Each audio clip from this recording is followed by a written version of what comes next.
This is Jawbreakers Forever. This is from Splatto Comics. That's your boy Zach, also known as Richard Meyer's imprint. And to be honest, I'm a bit disappointed in this one. Of course, this has the main story, Jawbreakers Forever, and the backup story, Salt and Sugar. And I'll start with Salt and Sugar before we get into the main story, which, Salt and Sugar is just a story by Chuck Dixon and Narwhal. And of course, I love both of these guys in the comic industry, Chuck Dixon being a veteran writer, and Narwhal being a really unique artist in the indie scene. And he also, does his own writing, does all of his own art, does all of his own writing for his projects. And he's a really, really good artist. But he's not necessarily one that goes for like this, super detail. If you can see this, the way that he draws is very abstract, very, I would say, absurdist is the way, and it's off-putting to a lot of people. But for the people who jive with the style, it definitely works, and I think his talent is really unique. And this story, Salt and Sugar, really amplifies that, and I think it's paced really well. It's a fun little short story, but it doesn't really offer all that much. And with how disappointing the main story is, Jawbreakers Forever, it doesn't really make this book it doesn't redeem the book, I should say. So Jawbreakers Forever, of course, the main story is written by Richard C. Meyer. That's your boy Zach. Aaron Alface is doing the line art. It's colored by Jay Brown, lettered by Eric Weathers. Now, from an art perspective, this book is actually fantastic. Aaron Alface, he's, I believe, worked on Graveyard Shift. He's done other work in the independent scene, and this is an absolutely fantastic book visually. Jay Brown's colored Yaira, I believe, the Horseman as well. So he's done a good amount of work for the Rippaverse and other books in the independent scene, and his color work is absolutely fantastic in this, and I love the character designs and everything. But the story that, your boy Zach tells with Jawbreakers Forever is really confusing. It's really disjointed, and it's really relying on a multiverse, and it's building up to that payoff with the multiverse. And if I can find closer to the end of the book, of course, where I think Silkworm meets an alternate version or somebody else in the multiverse, and you've got a pretty I don't want to say cringy line, but like a line just explaining, yeah, here we go.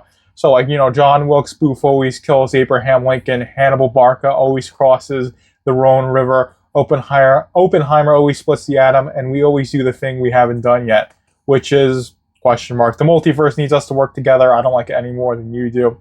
So it's that they exist in all parallel dimensions, and this is apparently picking up where a lot of the Jawbreakers, that's the main superhero group in this universe, are dead, and they're picking up the pieces, and they get alternate versions of these characters that are in other books. I believe there's like God King is one of them, and I haven't read the other Jawbreakers books, so if I had read those, I might go into the story with a little bit more knowledge and be able to make more sense of it. But as the standalone story, getting into it, it's like a lot of names are interesting, like Hell Priest and Knife Hand, and I like Cuffs and Silkworm and Devil Dog.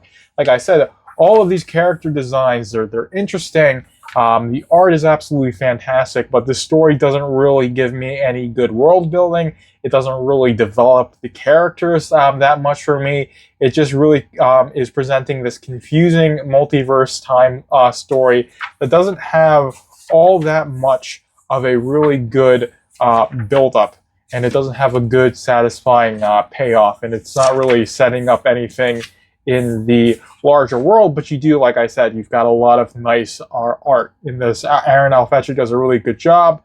The lettering from Eric Weathers is really nice to read, but there really isn't, like I said, there isn't much in terms of the narrative. Like, there's not a lot of narrative value in this book, and that definitely could be from me, like I said, not having read the other Jawbreakers books. But with reading this one, this is like, oh, I got to go back and God King, or I gotta read Knife Hand Blind Spot, or I gotta read Cuffs, or all these other books.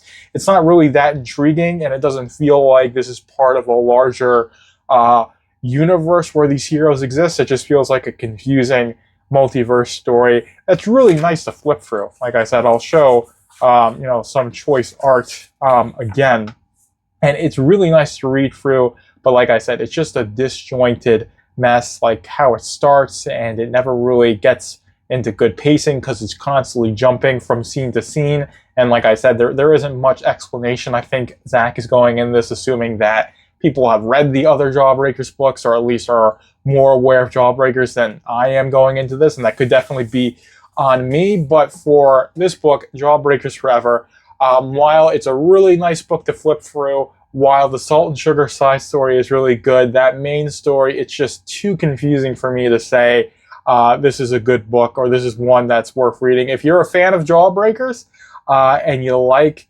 the other Jawbreakers books and you've got a lot of knowledge of it, you'll probably be able to wrap your head around this. But if you're just looking to get into a good comic, then I would look elsewhere. Which is sad. I do like Splatto Comics, and I do like Aaron Alfeche as a line artist, but it's just the writing for me was just too confusing on this one. That could be me. Like I said, I haven't read the other Jawbreakers books, but I think you should try and make the book to be as accessible to everybody as possible.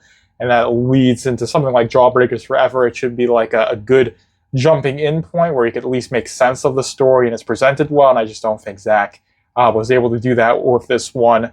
But that's the verdict there. So hopefully you guys enjoyed this review. Joker is out.